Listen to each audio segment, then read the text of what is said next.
আসসালামু আলাইকুম রহমতুল্লাহি ওবরকাতুহু। সম্মানিত দর্শক, আপনারা সবাই জানেন যে ৩ জন প্রধান নির্বাচন কমিশনার সহ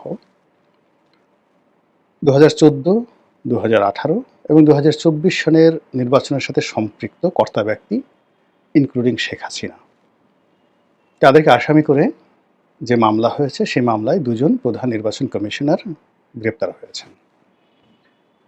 এবং এই নির্বাচন কমিশনার মানে প্রধান নির্বাচন কমিশনার মধ্যে জনাব নুরুল হুদা, যিনি ২০১৮ সনের নির্বাচনটি পরিচালনা করেছিলেন এবং ওই সময়টিতে বাংলাদেশের ইতিহাসে রীতিমতো রাজনীতির মির্জাফরি হয়েছিল।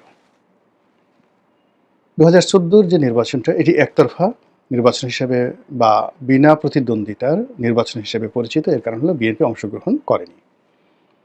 ২০২৪ সনে একই অবস্থা, কিন্তু ২০১৮ সনে মানুষের বেদনা অনেক বেশি এই কারণে যে ওই সময়টিতে শেখ হাসিনা নিজে এমন কিছু কথা বলেছেন যার কারণে লোকজন তাকে বিশ্বাস করেছিল।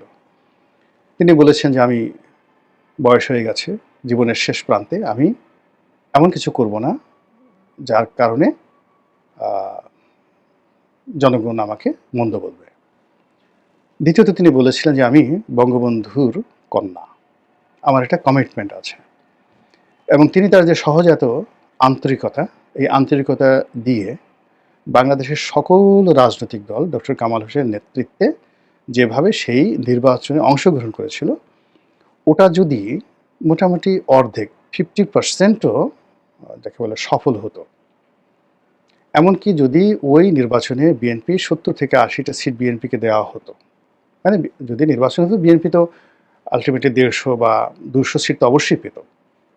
কিন্তু তারপরেও যদি ম্যানিপুলেশন করার পরেও যদি সেখানে ৭০ থেকে ৮০টি যাকে বলা হয় আসন দেওয়া হতো, এবং যেভাবে ডিক্লেয়ার করা হয়েছে, অর্থাৎ ভোট হয়েছে একভাবে, তারপরে ফলাফল শীট তৈরি হয়েছে একভাবে, আর ডিক্লেয়ার করা হয়েছে একভাবে। এটা ২০১৮-তে এইভাবে হয়েছে, ২০২৪ এইভাবে হয়েছে। ২-৪টি সিটে ব্যতিক্রমধর্মী ২-৪টি সিটে সরকার করেনি বা পারেনি। এর বাইরে প্রায় ৯৯% সিটেই যেটা হয়েছে, অর্থাৎ জনগণের মতো ভোট দিয়েছে, সেটা 5%, 10% ডাজ নট ম্যাটার। তারপরে রেজাল্ট শিট তৈরি করা হয়েছে, সেখানে দেখা গেল 40%, 48% বা 50%, এটা একটা রেজাল্ট শিট তৈরি করা হলো।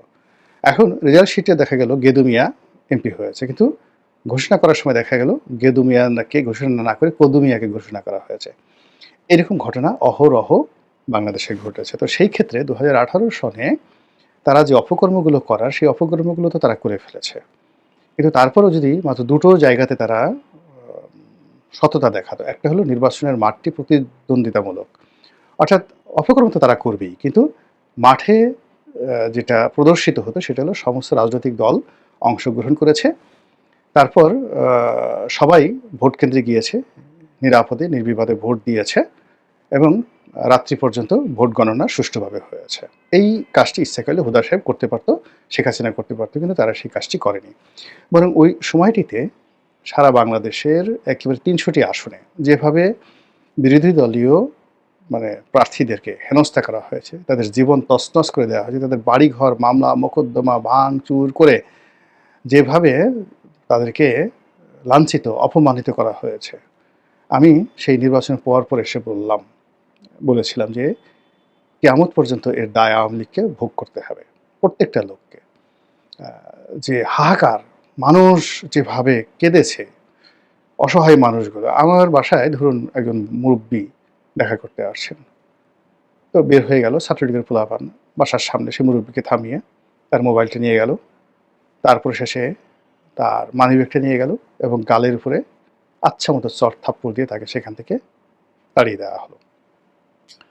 এবং সেই মুরব্বী তার ছেলেকে নিয়ে এসেছিল, নাতিকে নিয়ে আসছিল, সবার সামনে এই ঘটনা ঘটে। এরকম একটা ঘটনা নয়, আমার নির্বাচন এলাকাতে এরকম শত শত ঘটনা প্রতিদিন ঘটেছে।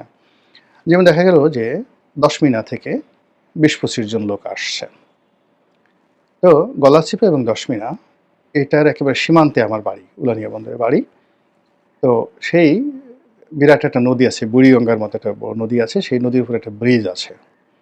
তো ব্রিজের এপারে গলাচিপা, আর ওপারে হলো 10 মিনা। তো 10 মিনা থেকে এরকম ধরেন প্রতিদিনই 20 জন 30 জন করে লোকজন দলে দলে আসতেন দেখা করার জন্য।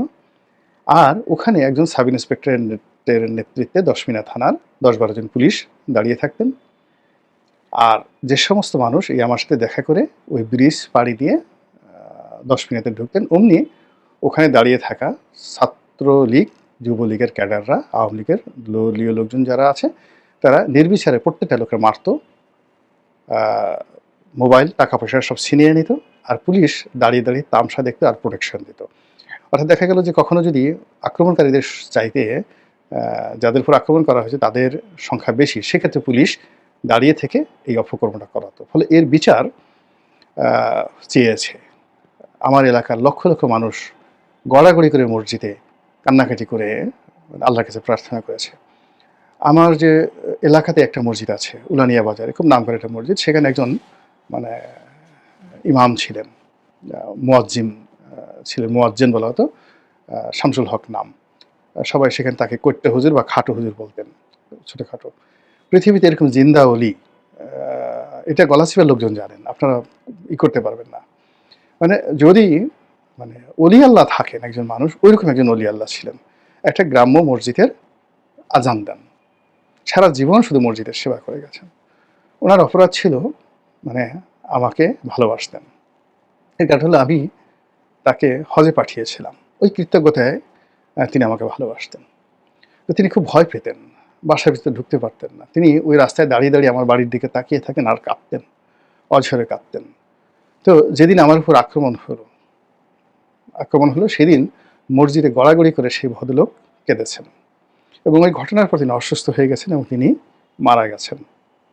এখন এই যে শামসুল হক সাহেবের অসংখ্য ঘটনা, যেগুলো বললে আবেগপ্রবণ হয়ে যায়, এ দায় আওয়ামী লীগকে মেটাতে হচ্ছে, এ দায় এই সিসিকে, নুরুল হুদাকে মেটাতে হচ্ছে। যাই হোক, যখন এই যে পট পরিবর্তন হলো, আমার কাছে মনে হলো যে সরকার কিন্তু প্রথমে এই 3 জন নির্বাচন কমিশনের বিরুদ্ধে বা ইলেকশন কমিশনের বিরুদ্ধে মামলা করতে চায়নি, কিন্তু আমার কাছে মনে হয়েছে যে এই মামলা হবে, বিভিন্ন কারণে হবে। প্রথমত এটা একটা প্রকৃতির বিচার, এই মামলা হবে।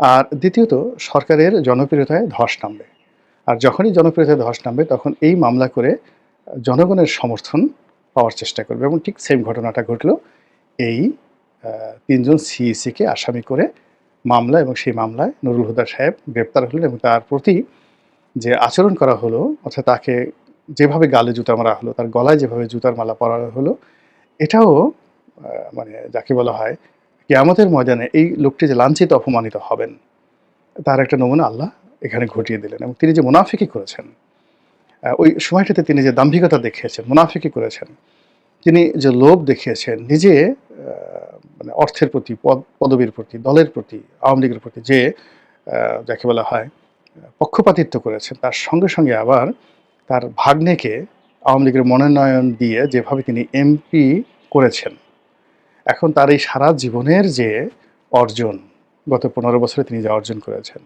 বা তার একটা জন্ম থেকে এই পর্যন্ত যা অর্জন করেছেন, দেখেন তো 1 মিনিট যে সময় তার গালের উপর জুতা মারা হলো, এর সঙ্গে অন্য কোনো কিছুর তুলনা হয়? আল্লাহ কখনোই সম্মানিত মানুষকে অসম্মানিত করেন না, কখনো করেন না, এবং করতে দেন না। আল্লাহ যাদেরকে ভালোবাসেন তাদের মর্যাদাটা এভাবে সমুন্নত রাখেন যে সারা পৃথিবীর কীটপতঙ্গ সবাই চেষ্টা করেও তাদের অসম্মান করতে পারে না। কিন্তু আল্লাহকে যখন যারা বেইজ্জতি করে ফেলে এবং আল্লাহর দেয়া নিয়ামতকে যখন যারা পুছিয়ে দেয়, তখন আল্লাহ তাদেরকে এভাবে লাঞ্ছিত করেন এবং অপমানিত করেন। তো ফলে কি হলো, ওই যে আমার একটা প্রেডিকশন ছিল যে এরকম মামলা হবে এবং এরা গ্রেপ্তার হবেন, এবং সেই ঘটনা ঘটেছে। আবার এখন আমার যেটা মনে হচ্ছে যে সামনে যে সময় আসছে, সেই সময়টিতে সরকারের সাথে অনেক রাজনৈতিক দলের বিরোধ হবে, বিপত্তি হবে, এবং সরকারের জনপ্রিয়তা এখন যা আছে আরও কমতে থাকবে। তো সেই ক্ষেত্রে সরকারের কিছু কর্মকাণ্ড লাগবে, যে কর্মকাণ্ডে সকল জনগণ যাকে বলা হয় সমর্থন যোগাবে। সরকারের এমন কিছু পদক্ষেপ নিতে হবে যে পদক্ষেপে রাজনৈতিক দলগুলো কিছু বলার থাকবে না ধন্যবাদ দেওয়া ছাড়া, আর এমন কিছু কাজ যে কাজে রাষ্ট্র উপকৃত হবে। তো সেই দিক থেকে যদি সরকার 2014 সালের নির্বাচন, 2018 নির্বাচন এবং 24-এর নির্বাচন বাতিল করে দেয়। এটা ওয়ান-টুর বিষয়, বাতিল করে দেয়। সারা বাংলাদেশে হৈ হৈ রই রই পড়ে যাবে।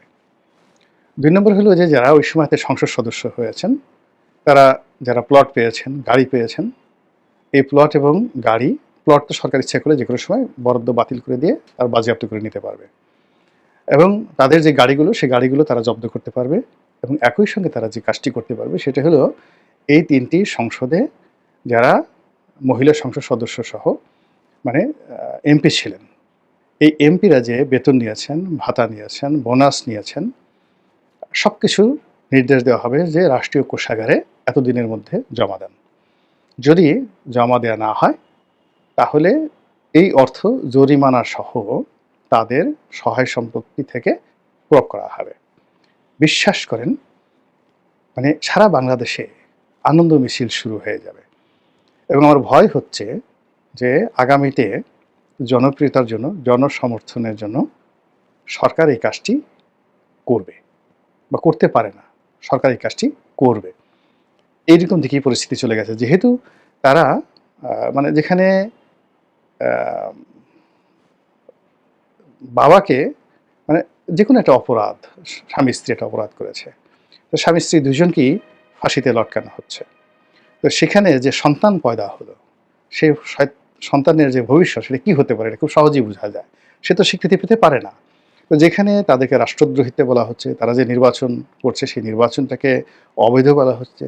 কাজেই অবৈধ নির্বাচনের মাধ্যমে যারা পদপদবি পেয়েছেন, রাষ্ট্রীয় সুযোগ সুবিধা পেয়েছেন, তাদের সেই সুযোগ সুবিধা সেটা পরিমাণে অল্প হোক আর বেশি হোক, সেগুলো রাষ্ট্র যদি ফেরত নেওয়ার চেষ্টা করে, বাংলাদেশের ইতিহাসে এটা একটা মাইল ফলক হয়ে যাবে, মাইল ফলক হয়ে যাবে।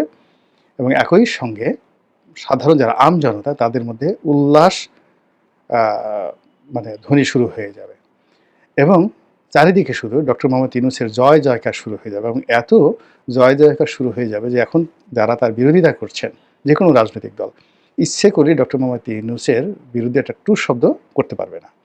এবং সেই ঘটনার পর তিনি যদি কঠোর হন, মানে যেহেতু একটা জনপ্রিয় বিষয়, সেই বিষয় নিয়ে পুলিশকে লেফট রাইট করান, আর্মিকে লেফট রাইট করান যে ধরো এই এমপিদেরকে ধরো, এমপিদের সম্পদ আনো, যা কিছু আনো, এবং তারা যেহেতু জনগণের সমর্থন আছে, তারা সেই কাজ করতে বাধ্য হবে এবং সেই কাজ করতে করতে তাদের মধ্যে কমান্ড ফলো করার যে একটা যাকে বলা হয় প্রবৃত্তি চলে আসবে, সেই প্রবৃত্তিকে কাজে লাগিয়ে ডক্টর মোহাম্মদ ইউনূস যদি বলে ক্যাচ দ্য ব্যাড ম্যান, ওই খারাপ মানুষটিকে ধরে ফেলো, সঙ্গে সঙ্গে দেখবেন যে পুরো অ্যাডমিনিস্ট্রেশন তার অনুগত হয়ে গেছে। আল্লাহ ভালো জানেন ভবিষ্যৎ সম্পর্কে। পরিবেশ এবং পরিস্থিতি দেখে মনে যা আসে, মাথায় যা আসে আপনাদের কাছে অকপটে বলে ফেলি। যাদের ভালো লাগে দোয়া করবেন, যাদের মন্দ লাগে বা মনে হয় যে কার কথাগুলো বলা ঠিক নয়, তারা আমার জন্য দোয়া করবেন যেন আমি আপনাদের বিরক্তির কারণ না হই। আসসালামু আলাইকুম রহমতুল্লাহি ওয়া বারাকাতুহু।